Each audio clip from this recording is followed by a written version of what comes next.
Fala pessoal, tudo bem com vocês? Muito feliz de trazer essa pessoa aqui para nossa mesa. Eu tive a oportunidade de bater um papo com ele há 12 anos atrás. A gente vai retomar isso aqui um pouco. Tô ficando velho, sim. Mas, Bru... Papo íntimo, hein? Não é, cara? 12 anos e eu aqui no meio. Não é? 12 anos você estava onde, Bru? Eu prefiro pular. No parquinho, Vamos provavelmente. pular essa parte. Mas Guga, Gustavo Giglio, muito bem-vindo, cara. Que prazer, obrigado pelo convite. Faz tempo mesmo, hein? Faz tempo, cara. Eu trouxe aqui um artigo... Cara, isso aí me É emocionou. relíquia, né? Deixa eu até mostrar aqui pra câmera. Ah, não sei se vai pegar muito bem aí, né? põe a Cabide, mãozinha mas de enfim. blogueira aqui, ó. Tem a mãozinha da blogueiragem, né? Olha lá, aí, ó. Boa. Cara, isso aqui foi uma palheta que eu vou deixar até o Guga explicar melhor. Cara, eu devo foi isso aí? eu devo ter isso guardado em algum lugar, mas fazia muito tempo que eu não via. Essa palhetinha aqui, cara, foi uma edição celebrativa de um concurso de bandas que a gente fez pro SW, pro primeiro SW, não, pro segundo. Foi pro SW, segundo. Primeiro foi 2007. que foi a banda que abriu o festival. A gente escolheu a banda que abriu o festival. A gente recebeu, sei lá, milhares de bandas e foram várias etapas. Uma baita ideia legal, porque no primeiro a gente teve um stand que rolaram várias jams ali, que também foi um sucesso. E foi um prazer fazer isso, né, cara? E a banda que ganhou foi a Banda Cruz, que são meus amigos até hoje. A banda não existe mais, infelizmente, então talvez não tenha dado muita sorte. Mas foi legal demais. Dá a palheta cara. pra eles pra reacender. Não, eles aí, têm, cara. O disco deles é bom demais. Vou ouvir, E não que conheço. bom que você tem isso guardado na sua carteira até hoje, cara. Cara, eu guardei isso aí, enfim. Fiquei feliz e emocionado de ver isso. Não, mas deixa Obrigado por até... isso. Guga, vou pedir pra você se apresentar aí tudo que você faz, mas tem um ponto aí Tudo que... eu faço. É, um pouquinho, senão a gente vai passar e estourar o tempo. Mas tem um ponto que eu queria trazer aqui, cara, que já manifestei isso pra ti algumas vezes, mas enfim, tem uma grande admiração e não só profissional, mas o Guga, Bru, tem aquela vida que, sabe quando você olha e você fala assim, cara, eu queria ter a vida desse cara. Sim. Por quê? O cara trabalha com marketing, ele trabalha com música, que são as minhas maiores paixões, cara. Então, Sim. Guga, conta um pouquinho aí de tudo que você faz aí, curadoria, banda, marketing, enfim, em que cadeira você tá hoje? Cara, obrigado por isso. Eu fico feliz quando eu escuto isso, porque eu também faço tudo que eu sempre quis fazer, que são minhas paixões. Eu tenho uma banda, que é o Kisser Clan, junto com o Andreas Kisser, que é o guitarrista do Sepultura, o Johan, que é filho dele, o Amilcar, que é o baterista do Torture Squad, e o Renato Zanuto, que é um maestro que toca teclado, piano. Continuo sócio do Update or Die, que é uma comunidade de criativos que compartilham achados. O Update já tem 15 anos, um pouco mais. E hoje eu sou head de conteúdo para marcas e marketing de relacionamento da Omelette Company, que é responsável pela CCXP, né? Que é o maior festival de cultura pop do mundo. Sempre fui um nerd de carteirinha, sou apaixonado por isso. E tenho muito orgulho do que a gente faz.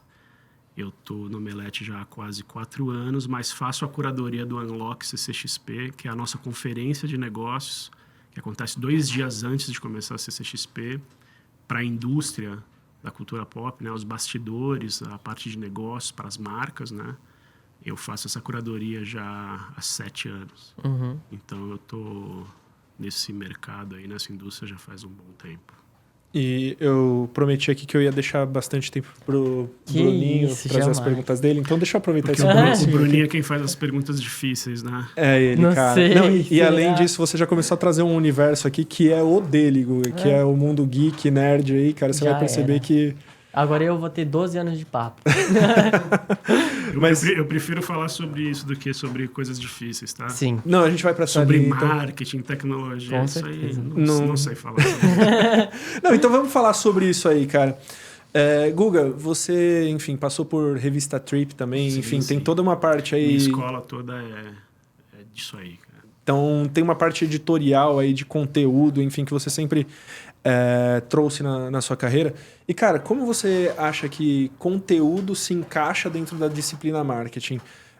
Eu entendo, minha visão, né, que está muito mais atrelado a uma parte mais de branding mesmo, né? De alavancar enfim, brand awareness, mas como gerar negócios também utilizando conteúdo, cara. E aí trago até um ponto que quando eu conheci o Guga lá em 2011, eu tinha uma visão meio maluca, assim, né? Porque quando uma amiga nossa, Vanessa, beijo, Van, me apresentou o Guga, eu olhava e falava, cara, como que ele faz dinheiro com um blog?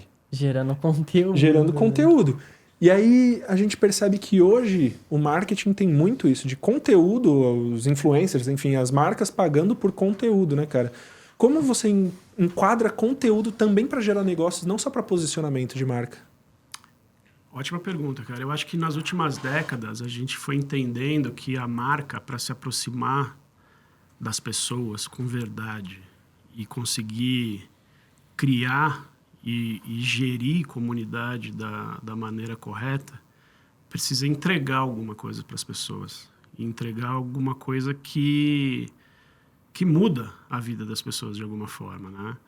E isso é através do conteúdo. Sim. E isso é através de... E nem precisa ser um conteúdo cabeçudo, né? Uhum. Pode ser um entretenimento, alguma coisa que te faça se divertir por um tempo, né? Que te faça parar para pensar, que te faça, por algum segundo ali, te ensine alguma coisa, né? Isso é conteúdo. Sempre foi, né?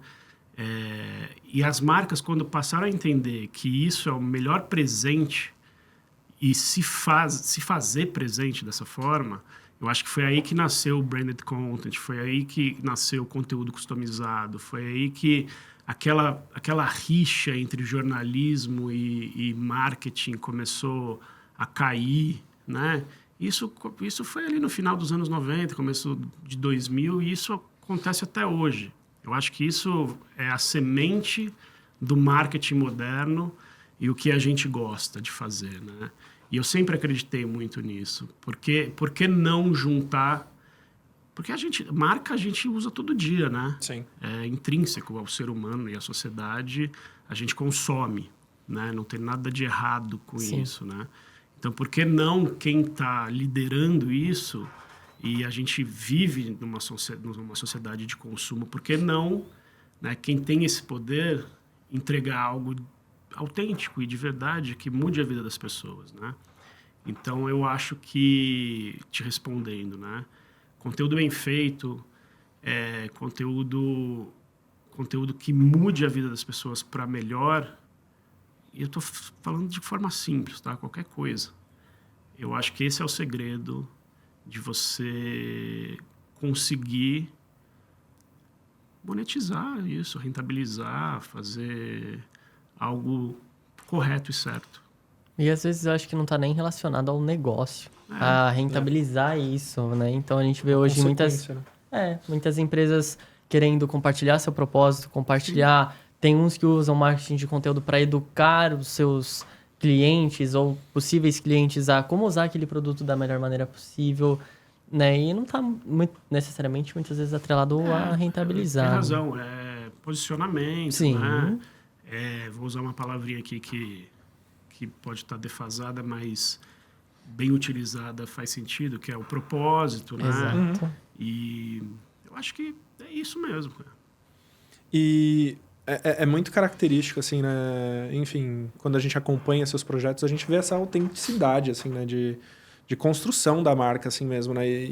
Por exemplo, você fala de uma CCXP, você fala de um Omelete.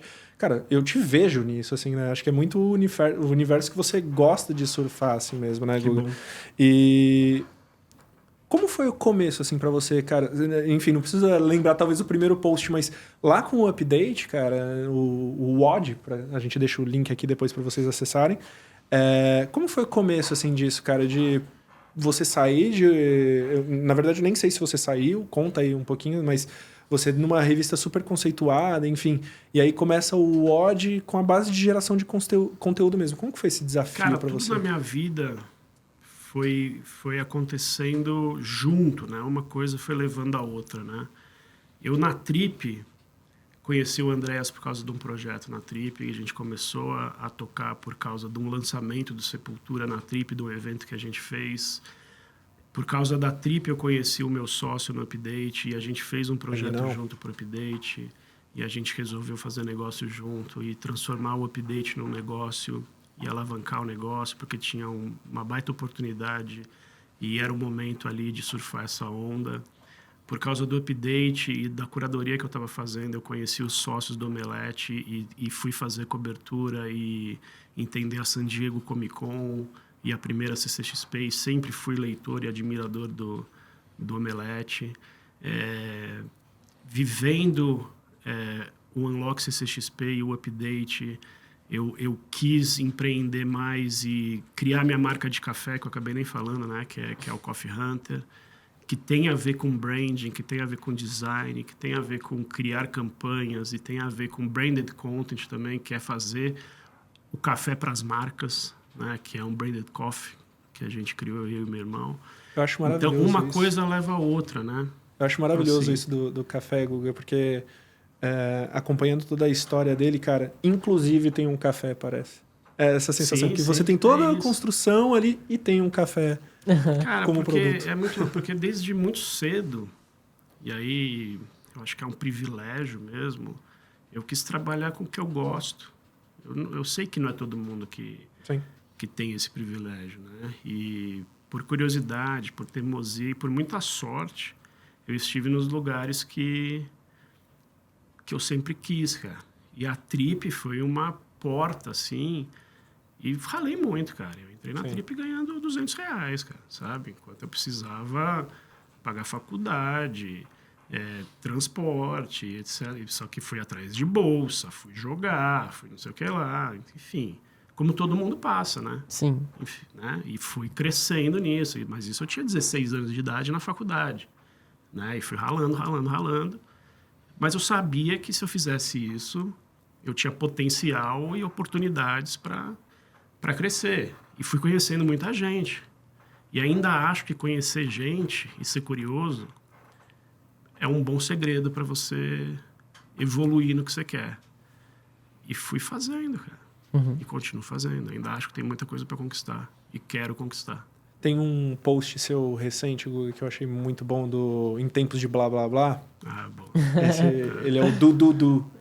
E eu acho isso muito legal, cara. Até perguntando um pouco assim, como que você divide seu tempo, né? Porque você tem tanta coisa e tanto projeto, cara. Como que você faz a gestão do seu tempo para conseguir tocar com excelência tudo isso?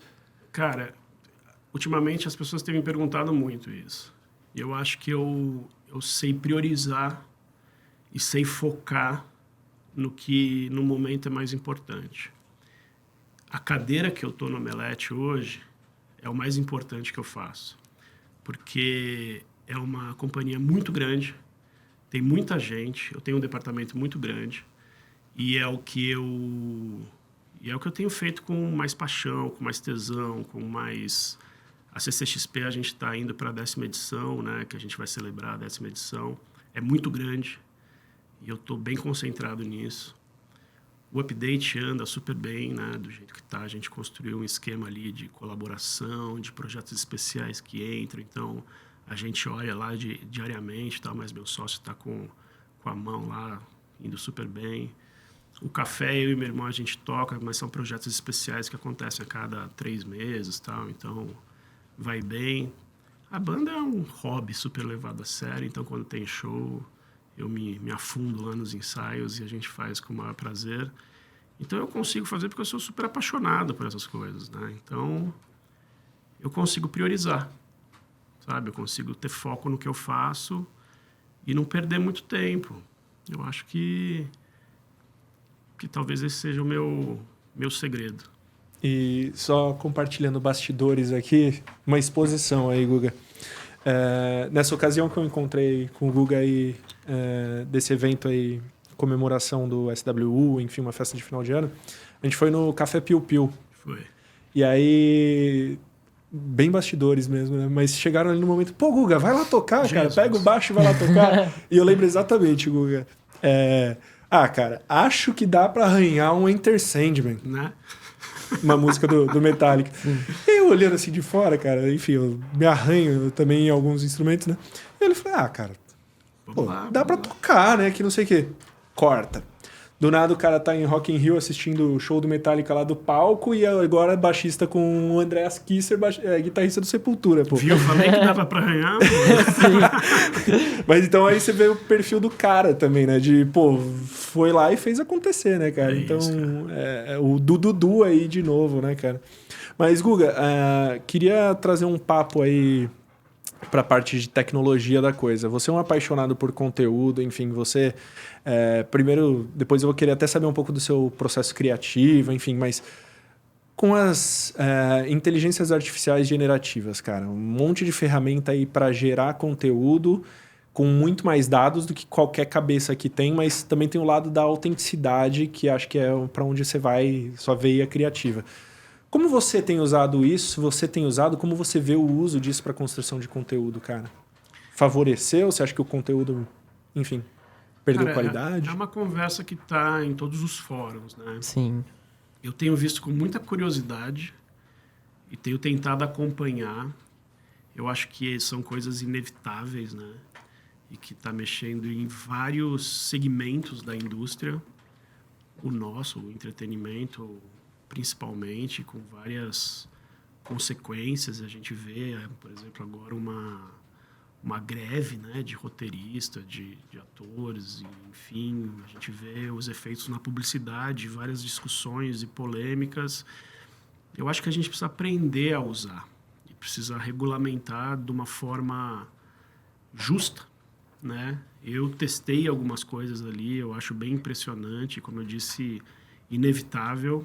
Eu não tenho usado muito, até por, sei lá, por falta de habilidade mesmo, ou falta de... Quero me aprofundar, quero aprender melhor. Aliás, eu até aceito dicas e precisar fazer um curso, para fazer um curso, né?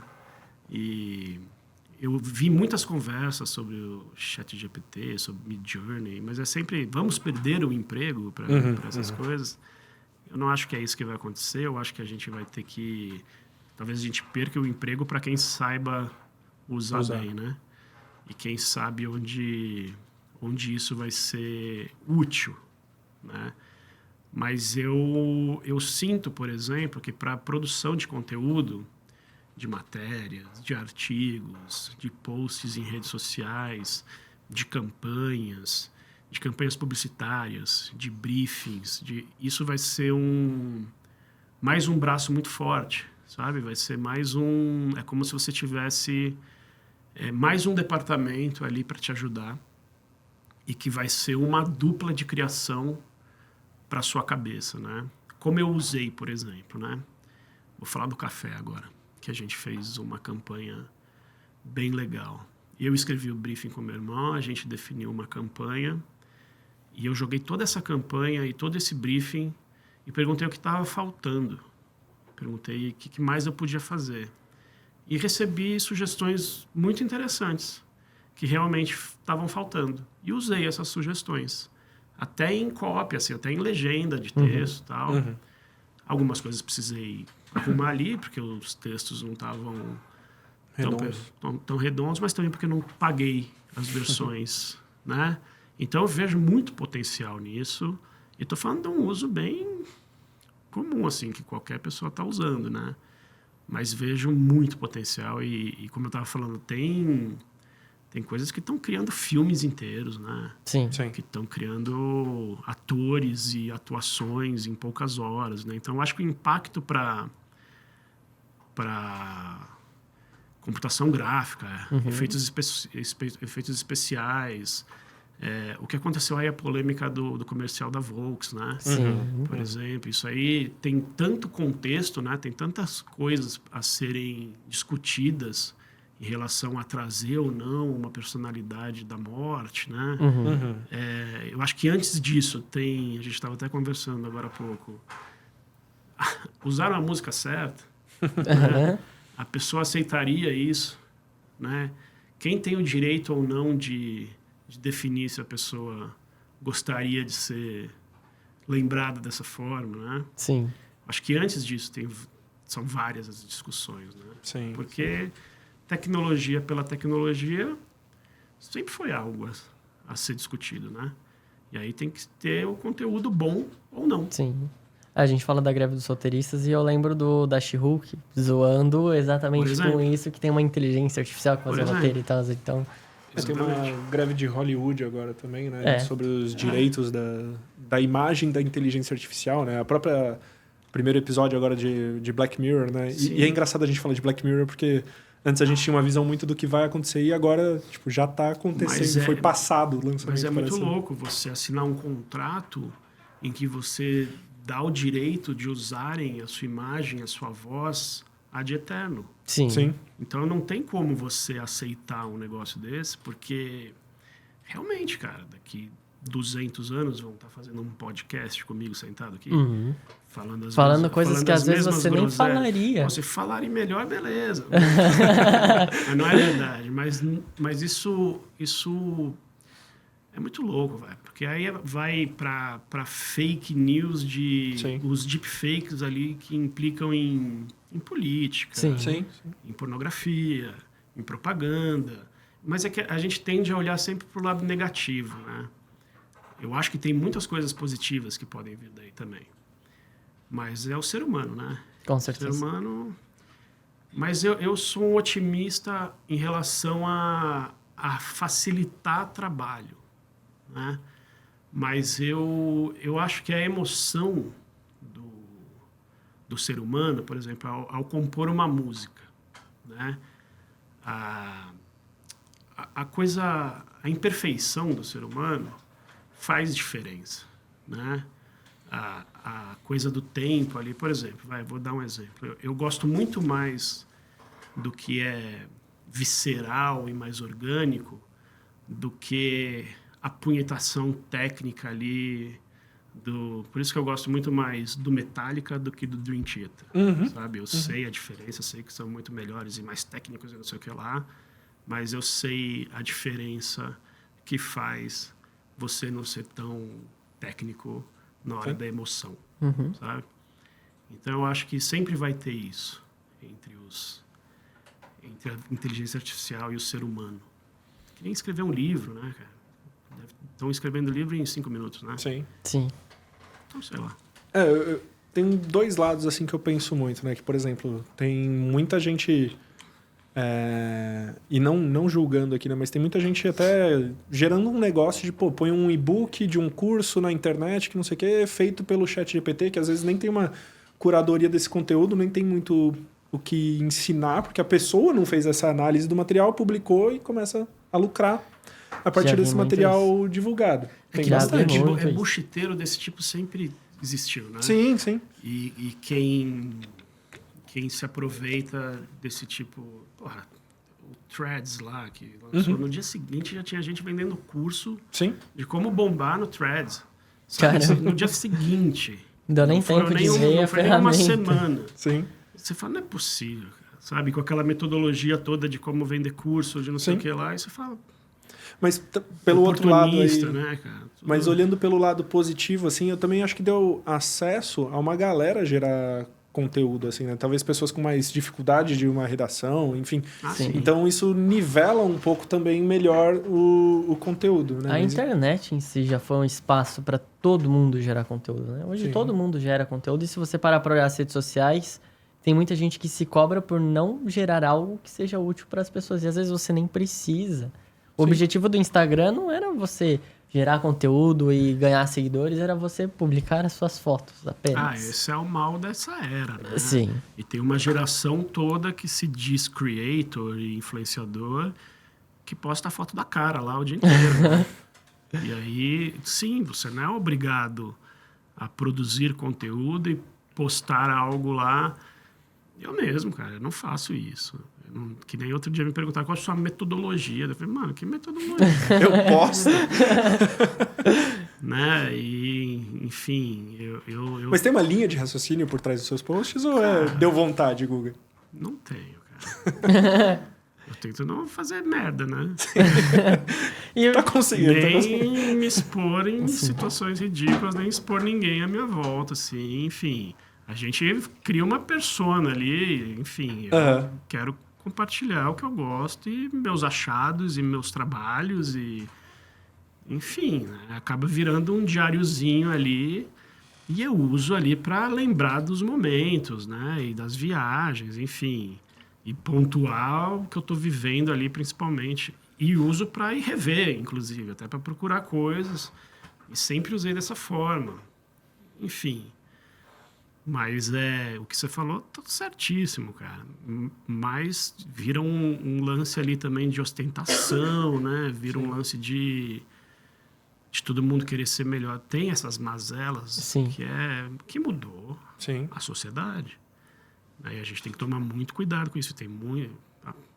Criou-se doenças por causa disso. É outro mundo, né? A gente que viveu em outra era, né? Acho que criaram muita gente que nasceu até nisso, né?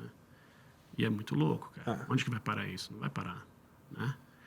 Eu acho que criaram até necessidades, assim, né? Porque, sei lá, você viu algo ali no Instagram, você corre para aquilo também, sabe? Mas, enfim, tirando um pouco a parte comportamental, assim, Guga, que KPIs ou que análise você tem feito, assim, para gerar um bom relatório de branded content, sabe? Olhar para uma campanha e falar assim, cara, deu certo. O que você dar costuma... um passo antes? Vai lá. O que para você é um bom conteúdo? Algo que te entrega e deixa alguma coisa com você, cara. Aquilo que eu falei ali no começo. Que te emociona de alguma forma. Que depois que você foi impactado e que te parou por algum motivo, te deixou com alguma coisa. Sim. E aí, de novo, que te ensinou alguma coisa, que te divertiu, que te deixou puto. Eu acho que é aquilo que mexe com você de alguma forma, que não passa despercebido, que não passa batido, independente do motivo, né? Porque você tem tanto acesso, você é tão bombardeado com informação, e de novo, eu não acho que conteúdo é só aquele cabeçudo que precisa te ensinar alguma coisa. Eu acho que é aquilo que te emociona, aquilo que te diverte. Sim. Aquilo, né? Tem coisas que são... Porra, é super... Pra mim, o que é um conteúdo bom pode não ser pra você. Com certeza. Né? Mas tem o que é conteúdo bem feito. Sim. Tem o que é um conteúdo com cuidado. Tem o que é um conteúdo que tem um apuro técnico, né? Sim. Tem um conteúdo que é inteligente. Sim. Né? Tem algo que é engraçado. Tem algo que é... Sei lá... Cara, né? eu costumo dizer que, tipo, Adam Sandler. Tipo, você vai ver as obras do Adam Sandler e você fala, uau, que primor. Não, cara. Mas tem aquele momento no seu dia que você fala, meu, é o que eu quero ver. Claro. Tá tranquilinho, aquele água com açúcar mesmo, não vai me fazer pensar. Né? Mas, cara, é um conteúdo bom. Pra algum momento da minha vida é um conteúdo bom. Sim. É a mesma discussão sobre o Big Brother, sabe, cara? Então, sim. Você quer ver aquilo. Sim. Não tem nada de errado nisso, cara. E as pessoas acham que você só vai ler coisa cabeçuda e ser pseudo-intelectual e não sei o que lá. Não é sobre isso, cara. E aí que eu falo sobre você se manter curioso, você ter uma bagagem cultural vasta, você se encher de referência, você viajar, você conhecer gente diferente.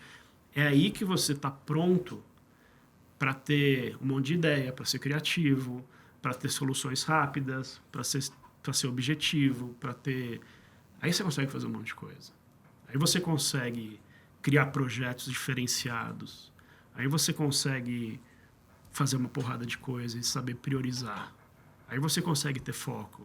Porque você está alimentado. Você tem referência. E isso eu percebo muito nas gerações mais novas. Falta de referência, falta de...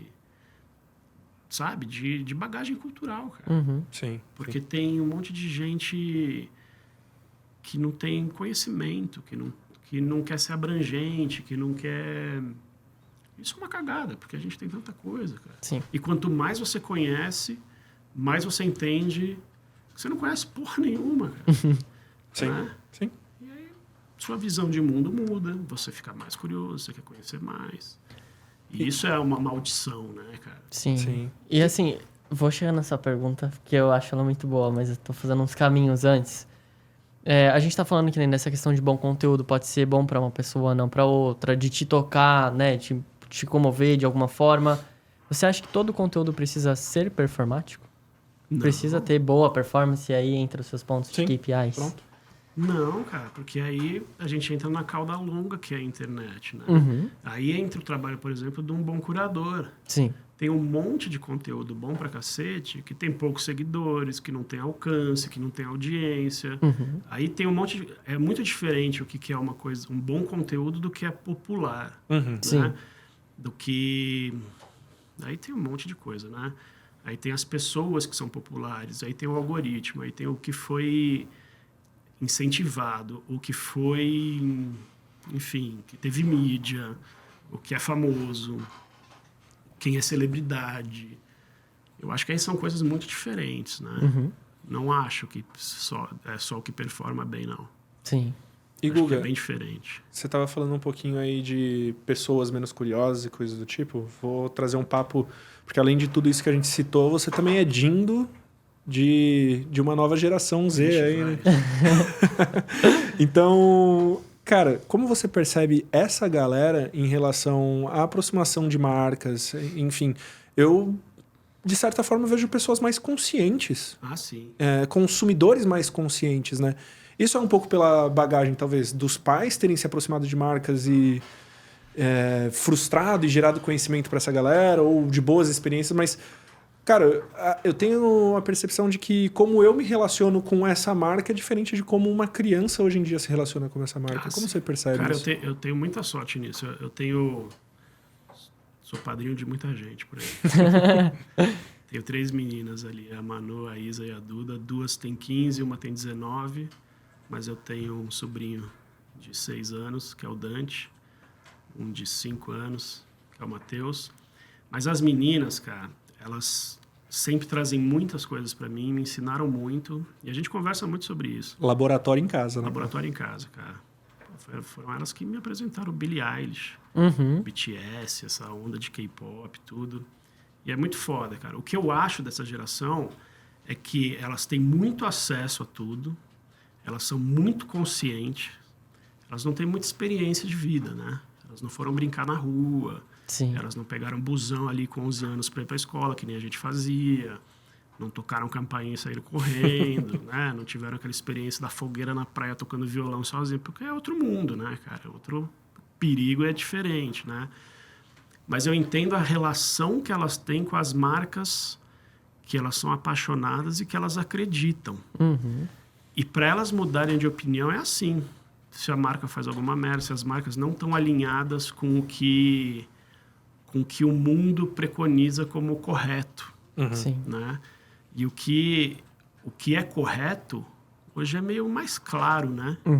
Porque, sim, tem o que é certo e tem o que é errado.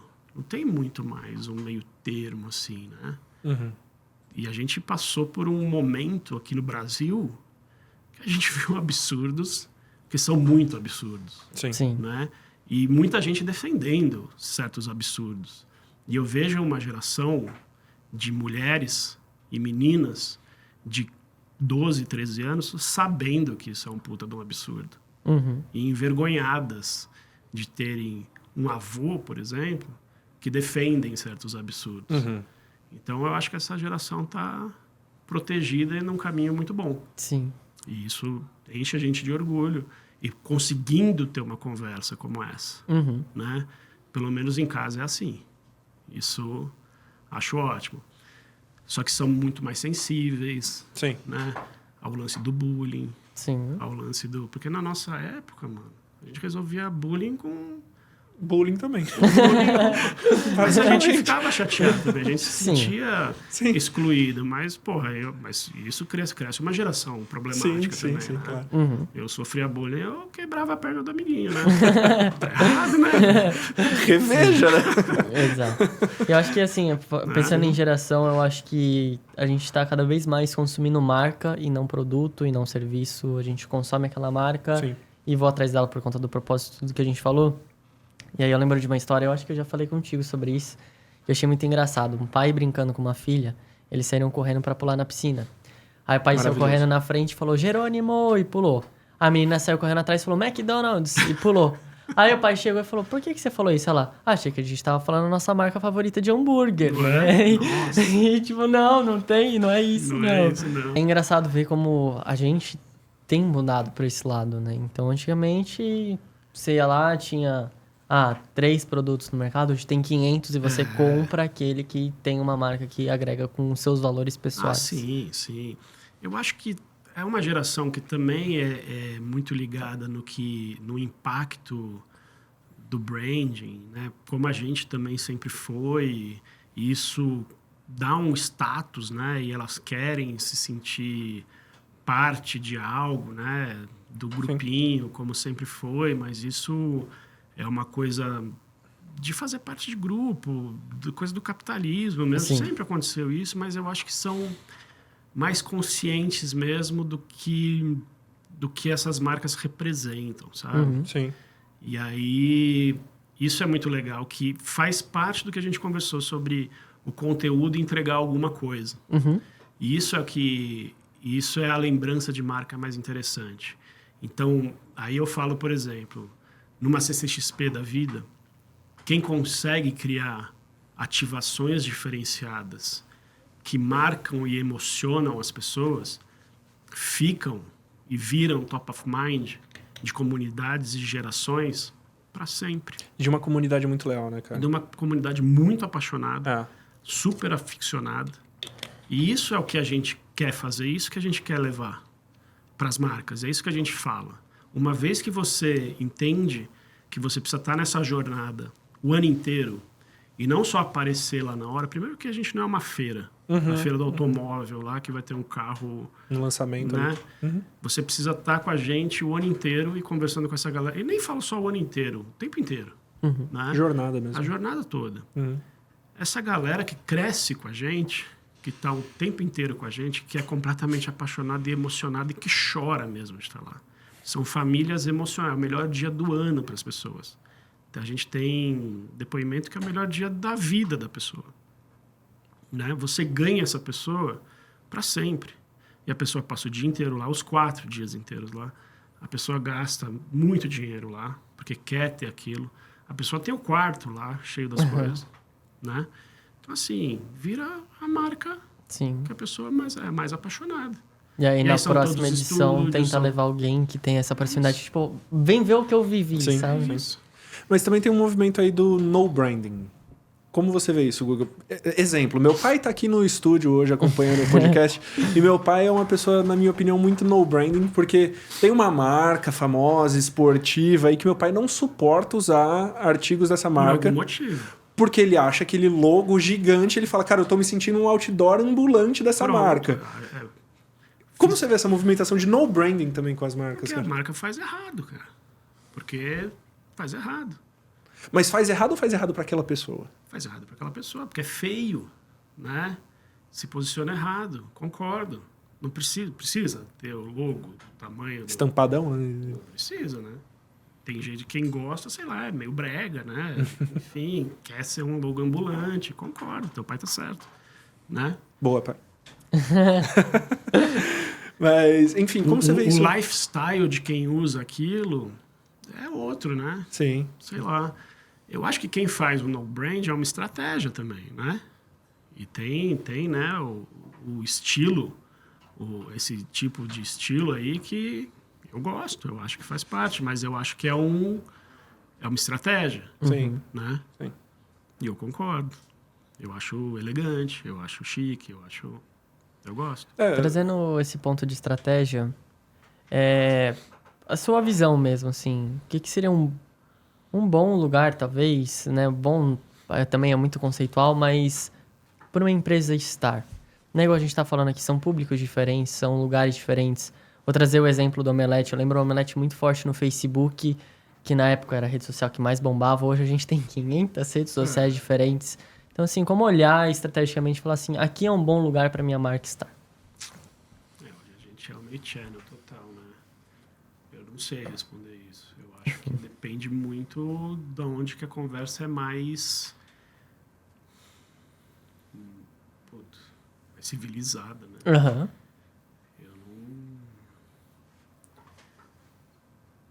Eu acho que é importante você estar em todos os lugares e produzindo o conteúdo da maneira mais assertiva ali para cada plataforma, né? Sim. Mas eu mesmo não estou em todos os lugares dólares e não consumo tudo em todo lugar, porque é uma loucura, né? E cada dia vai nascer sei lá, o TikTok, que eu acho ótimo. Eu nunca fiz um post no TikTok, mas olho todo dia algumas coisas, sabe? E meu algoritmo lá é super esquizofrênico. Virou um TikTok de piada, né? Eu só vejo... BTS e Metallica no mesmo feed. E um monte de comédia, assim, sabe? Sim. Nem aparece dancinha, porque até é uma plataforma de produção de conteúdo, né? De entretenimento. Então, putz, eu não sei te responder isso, cara. Eu acho que tem um lance, assim, talvez não só pelo canal, né? Mas a associação com quem e quais conteúdos, né? Porque, por exemplo... Eu lembro... Putz, agora eu não vou lembrar... É que depende muito da sua demanda, né? Do objetivo, né? Porque tem as plataformas que você investe em mídia.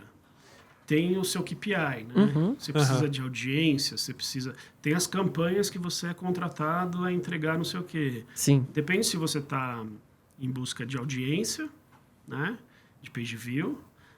Depende se você precisa entregar uma campanha, depende se você é pessoa física, acho que depende de tanta coisa, né? Sim, com certeza. E o que você costuma olhar como métricas para suas campanhas de falar, putz, essa daqui foi bem sucedida, Guga? O que você acompanha aí de... Engajamento, eu acho. Eu acho que quando gera buzz, sabe? Eu acho que quando sai de... Eu acho que um sucesso mesmo é quando você vê extrapolar seu dia. Pô, vou te dar um exemplo que para mim é um sucesso, assim, cara. Ontem eu tava... Ontem não, no dia lá da pré-estreia da Barbie, né? Que o pessoal todo foi de rosa. Quando eu vejo gente com a jaqueta da collab da Puma com a CCXP, que não fui eu que dei.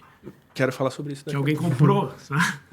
Acho um puta sucesso, cara. Uma pessoa que eu não conheço. Alguém foi lá na CCXP, entrou na loja que a gente fez e comprou. Eu fico feliz, cara. Porque foi um puta projeto que eu trabalhei o ano inteiro, que eu tive a ideia, que eu fui atrás, que eu negociei, que a gente desenhou, que foi um trampo, que foi uma puta campanha. Entendeu? É isso que falam até hoje, que foi um case global, que foi um sucesso. E aí, para você, como o marketing... primeiro que eu acho genial isso pra caramba, porque são duas paixões aí, né? Dos sneakers e do conteúdo do CCXP que você juntou. E foi daí que nasceu, cara. Entendeu? Simples assim. E o que, nesse caso de métrica para você, a venda dos produtos ou o conteúdo e interação com as marcas? Ou os dois? É claro que eu estou sendo super apaixonado aqui. Né? Sim. Porque tem um monte de outras coisas que transformam isso num sucesso.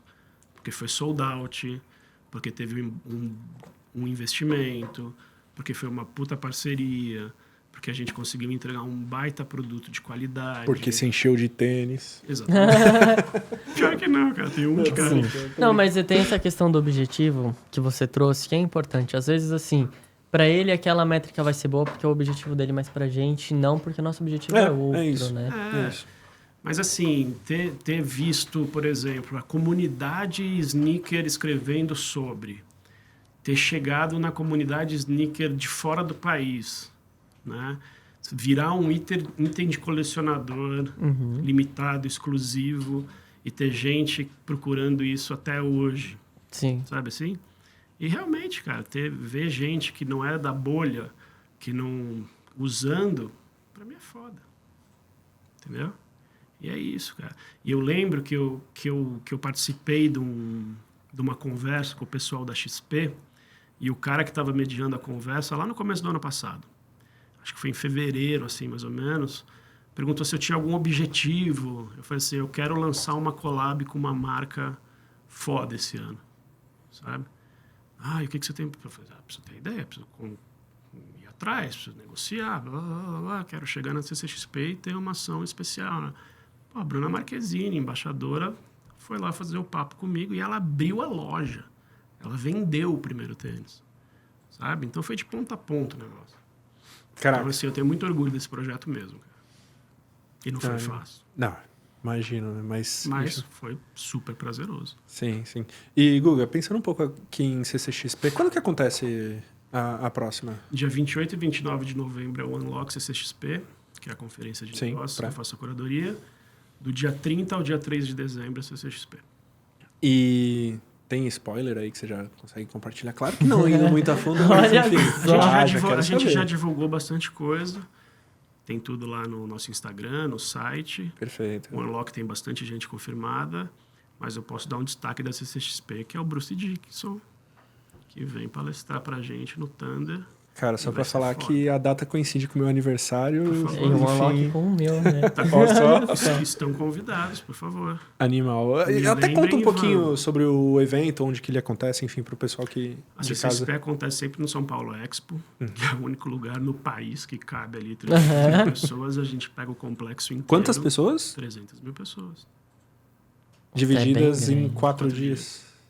É bem grande. Ó, eu tenho, assim, sempre quis ir na CCXP, nunca fui. Que é isso? Nunca fui, mas era uma paixão minha, sempre foi. Vamos resolver isso esse ano. E... Não, só pra abrir um pouco aqui, é um Tom Holland Zet absurdo, ele veio de surpresa, pois né?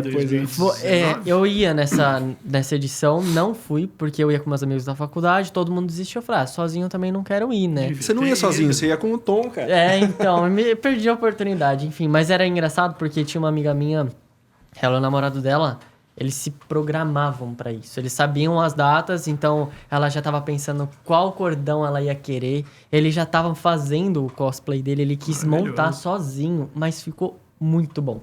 Não era aquele cosplay que a gente brinca, era o cosplay. O cara montou tudo sozinho, com coisa de papel. Nossa, ficou incrível. E eu falo, gente, eles se adaptaram pra isso, que é um evento da vida deles. Isso é muito Cara, os legal. Cosplayers é uma coisa muito impressionante, cara. É muito impressionante o que eles fazem. A gente tem uma área de cosplay lá que é a maior do mundo, né? E tem todo um backstage para eles se trocarem, se maquiarem, com costureira para arrumar as coisas se precisarem, né? Todo um camarim assim fodão que vale muito a pena conhecer. É uma estrutura que é mais interessante e maior que a Broadway, né? E o pessoal de lá já veio, já viu. E é impressionante, cara. É muito legal. Incrível. É muito legal. Eu gosto Vale da a pena CCXP conhecer. por todos os motivos. Pelos conteúdos, por quem tá lá. Acho que, assim, sou doido pra conhecer também o Jovem Nerd. Sim. Amo o Jovem Nerd de paixão. Então. E eu falo, tipo, é um lugar que eu me encaixaria super bem. Eu nunca fui. Ano passado eles lançaram um projeto com o Spotify lá. Sim, bem legal. E, Guga, a cultura pop vende muito, né? Sim. Digamos assim. Conteúdo dentro da cultura pop tem dois lados, eu acho, assim. Que tem aquele que é bem o que você disse ali, muito o BBB, que todo mundo escracha. E tem o nerdão.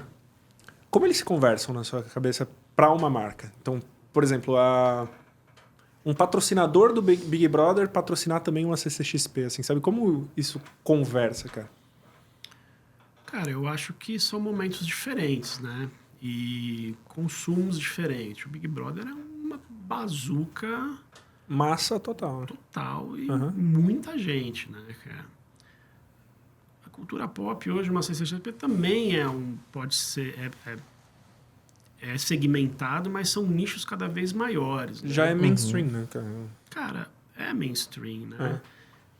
Mas é nichado em um outro comportamento. São pessoas...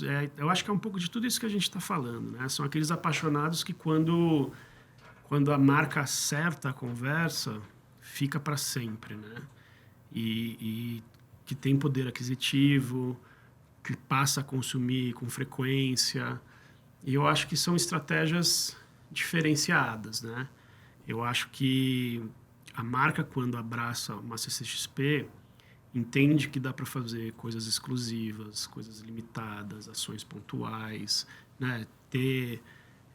Clusterizar essa jornada para fazer coisas especiais durante o ano todo. O BBB é uma bazucona, né, cara? Né? Que onde está na estratégia ali depende do que você quer fazer, né?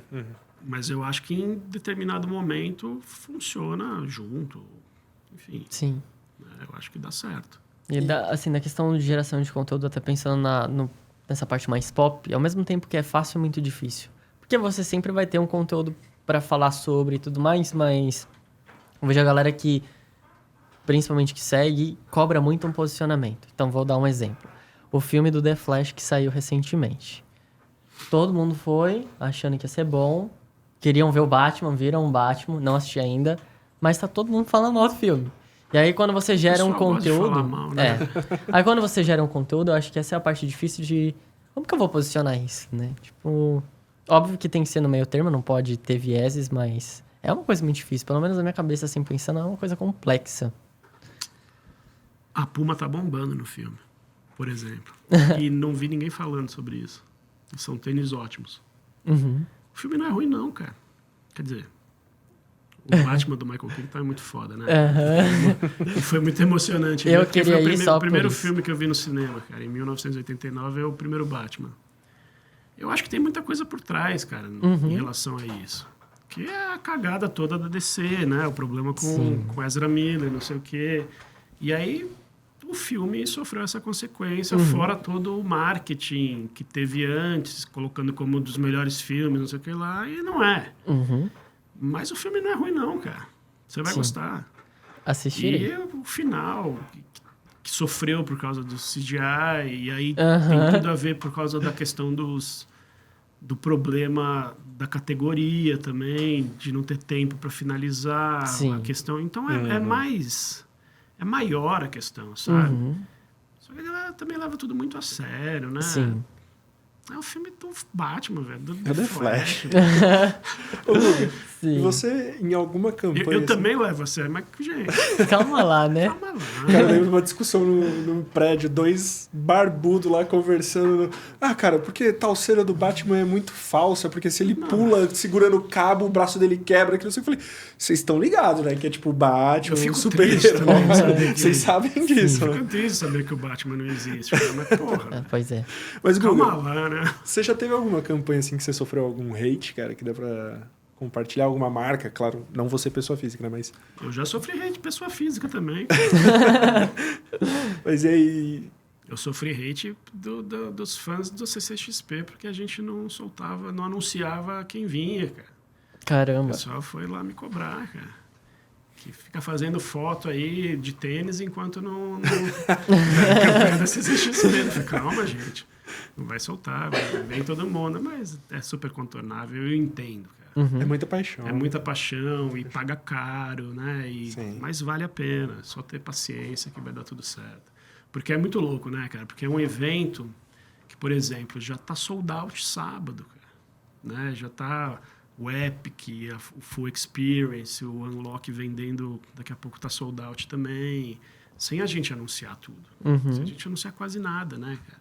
Então vai chegando perto, a galera fica empolvorosa, né? Sim. Mas sempre dá tudo certo. E uma esse pergunta ano vai ser muito especial. em relação à CCXP, eu não sei se você já estava nesse momento ou não, e aí se não tiver tudo bem, mas teve um momento ali da pandemia em que precisou ser online. Sim, eu tava, claro. E como é que foi esse desafio? Porque é um evento muito físico, né? Foi muito difícil, cara, porque a gente passou por tudo aquilo, né? Muitos conflitos, muita dúvida, todo mundo dentro de casa, saúde mental de todo mundo fodida, todo mundo passando por aquelas coisas, uma tragédia no mundo, né? A gente enxugou a equipe, teve muita gente que quis sair, a gente não sabia o que fazer. Começou em março, né? De 2020. Em abril a gente abriria as vendas para a edição de 2020 e a gente precisava tomar uma decisão, porque a princípio ia durar 2 meses, né? Que a gente ia ficar em casa 2 meses e foi, né? E aí a gente entendeu que a gente precisava fazer alguma coisa pela gente mesmo, pela indústria, né? E com aquele boom das lives e as tecnologias bombando, a gente quis assumir a bucha e fazer, e a gente investiu para fazer. E foi muito bom, cara. Deu muito certo, porque a gente chegou em muitos países, a gente teve uma audiência gigantesca, a gente trouxe marcas para... Então, a gente fez a indústria respirar, né? Meio que sobreviver. Né? Tinham lançamentos que foram sendo adiados, não sei o que lá. Então, os 2 anos que a gente fez a CCXP Worlds foram muito bacanas. E a gente aprendeu a importância de ter conteúdo híbrido. Então, desde então, a gente transmite via broadcast os nossos palcos, não o Thunder, né? Porque o Thunder são coisas exclusivas, né? São os talents que vêm mostrar trailers e novidades e trechos que ficam só lá. Então, pra gente foi muito importante, cara, para manter a indústria rolando. Cara. Sim. E eu lembro que vocês criaram... praças também, né, cara? Eu lembro que vocês criaram algo personalizado. Teve meio que um metaverso ali, um jogo. A primeira edição foi num palco, assim. Sim. Foi muito foda, cara. Incrível. A gente até tocou, o Circlan até tocou. Eu preciso ver ao vivo, cara. Preciso muito ver ao vivo. Por favor, né? Não, tá mais do que na hora, cara. Tá mais do que na hora. E, Guga, como é seu processo criativo, cara? Não sei te responder isso, cara. Vem. Cara, Porque... eu acredito que criatividade você exercita, né? Eu falo, cara. Mas eu nunca falei isso. Não, é que eu brinco com ele que eu falo... Um profissional de marketing, na minha opinião... Vai ter gente aí discordando, mas eu falo que não precisa ser criativo um profissional de marketing. A gente cai nesse erro de achar que o criativo é um estereótipo. É, né? é bem por aí. Que é um tipo de pessoa, né? Que tem... É o cara que se veste de tal jeito, é um cara que trabalha na publicidade, é um cara lá do departamento de criação. Eu acho que todo mundo pode ser criativo. E é verdade isso. O que eu acho que... Como você pode exercitar a sua criatividade é você se alimentando de referência. É você apurando sua visão, né? Falando de mim, eu me considero um cara detalhista, exigente. Eu leio muito, eu assisto muita coisa, eu procuro ver coisas diferentes, eu procuro ouvir e assistir coisas totalmente fora da minha zona de conforto, assim, das coisas que eu gosto. Eu viajo muito, eu vou para muito evento. Eu, por exemplo, já fui 10 vezes lá para a SXSW. E quando eu tô lá, eu procuro ir assistir palestra, ouvir pessoas...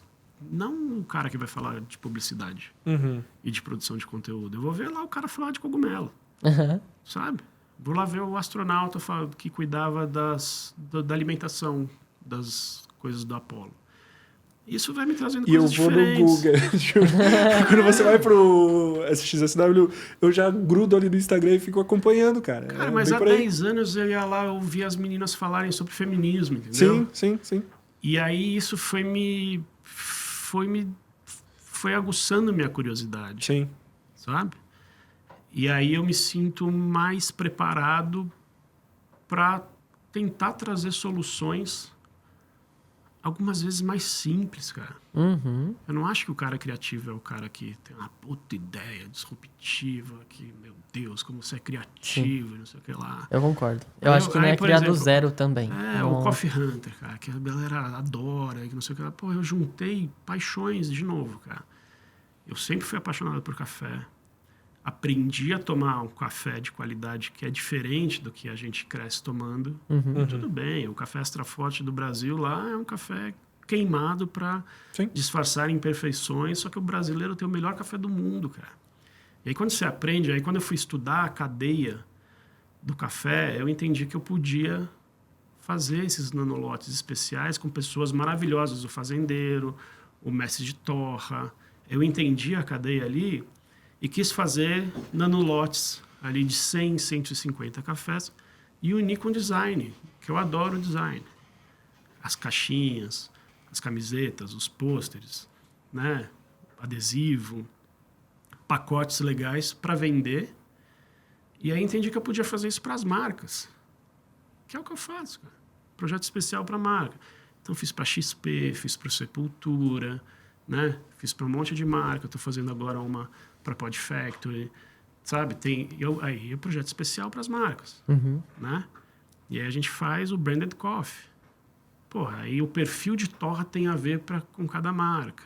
Você entende? É tudo muito personalizado. É tudo muito personalizado. Aí a gente vai lá e faz a campanha em determinado local, com modelo, com vídeo. Né? Então, é o que a gente gosta de fazer. Sim, né? Perfeito. Então, pronto, são as collabs. É marqueteiro pra caralho isso, né? Mas entrega um produto de qualidade, que a gente gosta, tem conteúdo, né? Sim. E só tende a crescer. Guga, eu sei que você tem um compromisso daqui a pouco, a gente vai precisar encerrar aí, mas eu queria ir para as considerações finais antes que eu já puxe assunto para mais 2 horas aqui. Considerações finais, abre o calendário e vamos marcar a parte 2. Volume 2. É isso. Quando vocês quiserem, galera. Vambora, de verdade. Vambora. Papo muito bom. Sim. Na verdade, precisam ter 3 volumes. Um só pra falar de coisa geek, um só pra falar de marketing, um só pra falar de música. E tem um lado... E vocês estão convidados também pra conhecer o Omelete, cara. Com certeza. Vocês vão gostar. Vamos fácil. Com certeza. Vambora. Vai lá, Bruce, suas considerações finais aí, cara. Não tenho nenhuma pergunta em específico. Ufa. Se livrou? Ufa. Só agradecer, eu acho que foi um papo bem bacana. Eu gosto de papos assim que... Tudo bem, a gente tá num podcast, precisa falar, mas eu gosto de papos também que me fazem ouvir mais. E esse foi um deles, eu gostei bastante. De verdade, foi um prazer estar aqui e compartilhar esse momento contigo. Obrigadão. Pô, prazer meu, obrigado pelo papo, parabéns pela iniciativa.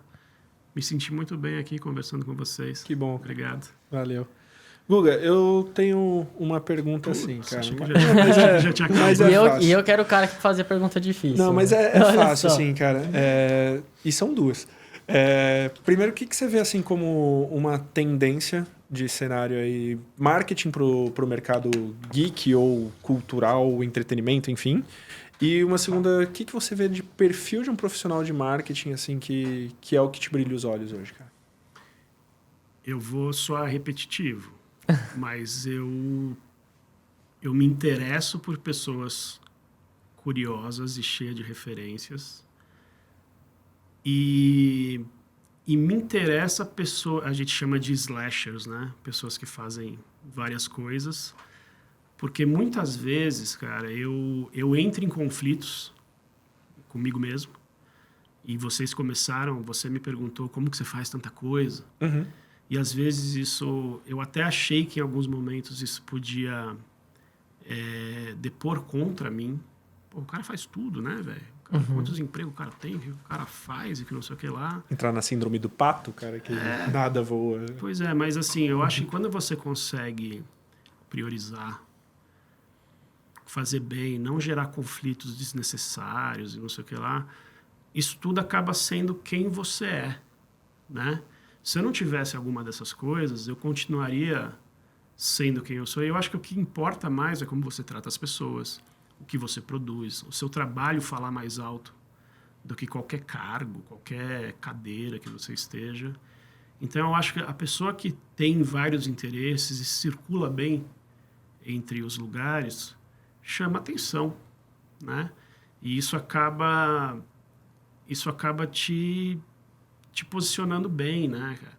Então, quando você me fala aí dos prêmios, não sei o que lá, eu realmente não me sinto assim, né? Eu não vou atrás dessas coisas. Eu fico lisonjeado, fico honrado, claro, mas eu sinto que eu ainda tenho muito a aprender, muito a conquistar e eu quero isso, né? Então, quando eu encontro pessoas assim, ainda mais no mercado publicitário que é super vaidoso, né, Sim. cara, que, sei lá, eu fui me distanciando disso, me chama mais atenção. E eu acho que essa nova geração já entendeu, tem muita gente que entende isso, que quer fazer muita coisa, e essas pessoas têm mais chance de estar junto, sabe? De estar com a gente, de produzir coisa com a gente. E a gente precisa de profissional assim, tá? E de tendência, eu acho que esse lance de entender o que está acontecendo com produção de conteúdo e como que a inteligência artificial vai nos ajudar, não tomar nenhum lugar, não substituir, como pode ser um bom ajudante mesmo para agilizar processos. Eu acho que quem começar a usar isso de forma inteligente vai estar uns passos à frente. Acho que é isso. Guga, queria te agradecer bastante, cara. Não só pela presença, mas enfim, você falou muito de referência aqui, cara. E eu falo mais uma vez declaradamente aqui, você é uma referência para mim, cara. Obrigado mesmo por toda essa jornada que eu venho bebendo da sua fonte, aprendendo contigo. Obrigado pela presença aqui. Obrigado você aí em casa que nos acompanhou em mais um episódio. Bru, recado final lá? Com certeza, galera. Não se esquece de se inscrever no canal, deixar seu like, seguir a gente no Spotify também, nas redes sociais. E também acompanhar o Omelete, né? Com certeza, por favor. E o Guga também, a gente vai deixar todos os links aqui na descrição, então não perca e fique aí por dentro de novidades. Valeu, pessoal!